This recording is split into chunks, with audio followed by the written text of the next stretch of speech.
Nellore rural యువత భవిష్యత్తుకు బంగారు బాట. నెల్లూరు రూరల్ నియోజకవర్గం ఆమంచెర్ల గ్రామం నందు 59.61 ఎకరాలలో 13,26,00,000 రూపాయలతో ఇండస్ట్రియల్ పార్క్ అభివృద్ధి.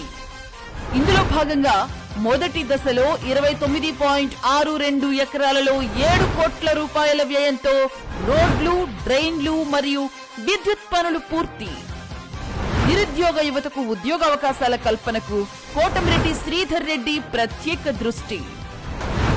ఆమంచెర్ల ఇండస్ట్రియల్ పార్క్ సాధనకై ఆనాటి ప్రభుత్వంపై పోరాటానికి దిగిన కోటమిరెడ్డి శ్రీధర్ రెడ్డి ఈనాటి మన మంచి తెలుగుదేశం పార్టీ కూటమి ప్రభుత్వంలో ఆమంచెర్ల ఇండస్ట్రియల్ పార్క్ పనులకు శ్రీకారం.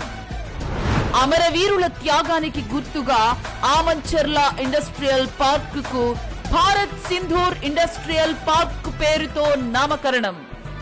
నెల్లూరు రూరల్ నియోజకవర్గ యువతకు ఇంతటి గొప్ప అవకాశాన్ని కల్పిస్తున్న రాష్ట్ర ముఖ్యమంత్రి వర్యులు శ్రీ నారా చంద్రబాబు నాయుడు గారికి మరియు తెలుగుదేశం కూటమి ప్రభుత్వానికి రూరల్ నియోజకవర్గ యువత పక్షాన హృదయపూర్వక ధన్యవాదాలు తెలియజేస్తూ మీ కోటమిరెడ్డి శ్రీధర్ రెడ్డి, నెల్లూరు రూరల్ ఎమ్మెల్యే.